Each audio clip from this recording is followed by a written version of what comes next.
मैं तो और कोई समझ नहीं आई। मैं गर्म सूट कढ़िया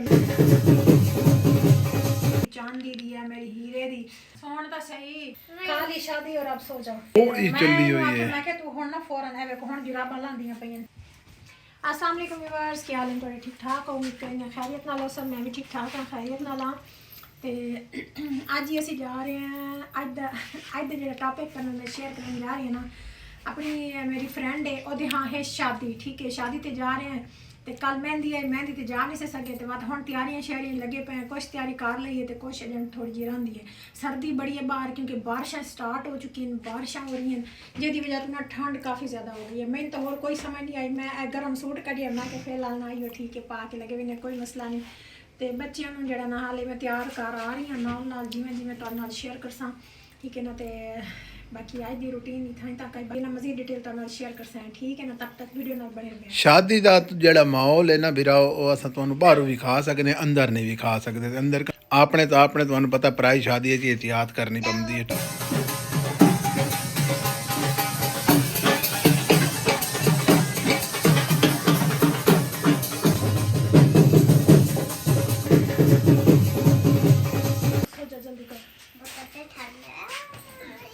चलो चलो जल्दी करो खाली शादी और अब सो जाओ। ओए शादी ਤੇ क्या खाता ही वे चावल और कौन कौन सी डिशें थी? और काकपी वाह चावल पानी। और अका मुर्गी शुर्गी नहीं थी कोई सालन शालन? हाँ मुर्गी वाला पालन था अच्छा अल्टू था। चल भाई तू बता। वेलकम बैक जी वापस आ गए हैं हम शादी शुदी तो इतनी सर्दी के बाद बनकर हवा आ रही है इतनी सर्दी आई ना हुण गरम दे पे ठीक है खाना शाना माशाल्लाह खादा उत्ते खाना खा के असी आने वाली की है बड़ा मज़ा आया शादी ते ठीक है। दोस्त आई बात एतराज़ करिया भी शादी ते आए नहीं वे ते हिका एक दोस्त है ठीक है बड़ा उस इनवाइट किया कि भी तुसी ज़रूर आवना। तो हुण सारी असां फैमिली गया अस शादी ते ठीक है तो बड़ा इंजॉय किया। मैं क्या तुहाडे नाल भी ज़रूर शेयर करा।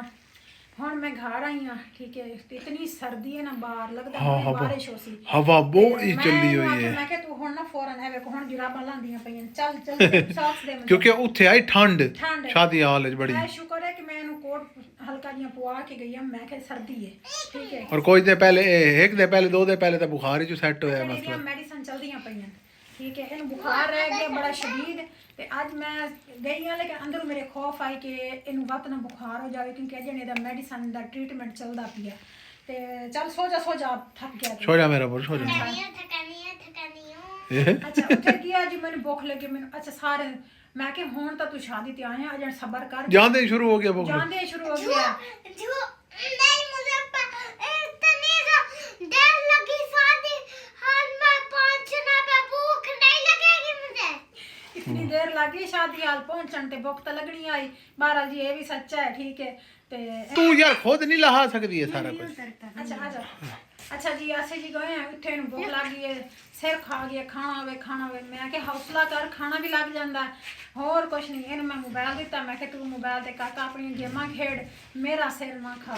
मैं अच्छा इन मोबाइल देख मैं थोड़ा जिहा रिलैक्स किया बह के ना बड़ा अच्छा 8 बजे की टाइमिंग आई 1 घंटे बाद दुल्हन आई है उस तो बाद वत बरात आई है ठीक है पहले बरात आई है वत दुल्हन आई है। ਤੁਹਾਡੀ ਸਾਈਡ ਤੇ ਖਾਣਾ ਦੇਰ ਨਾਲ ਚੱਲੇ ਸਾਡੀ ਤੇ ਪਤਾ ਕਿ ਜਿਸ ਟਾਈਮ ਬਰਾਤ ਆਈ ਹੈ 15 ਮਿੰਟ ਬਾਅਦ ਸਾਡਾ ਖਾਣਾ ਚੱਲ ਗਿਆ ਹੈ। चल गई सानू पता लग गया है ठीक है।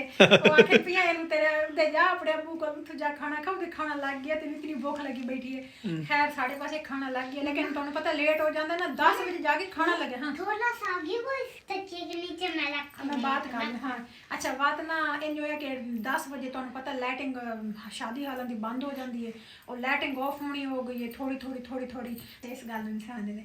अच्छा बहरहाल ना खाना शाना खादा खाना बड़ा VIP आई पर मुकदी है तो शादी आई अटेंड कर आई है कहानी खत्म सोन तो सही। अच्छा सोन मैं बड़ा खाना खादा ऐसी माशाल्लाह खादा इन क्योंकि ढेर भूख लगी हुई आई खाना खा के मेरा पेट फुल हो गया। हुण मैनू बड़ी नींदर आ रही है ठीक है। हुण मैं क्या आके ना तुहाडे नाल शेयर कर लवां बात मैं हुण समझां ठीक है।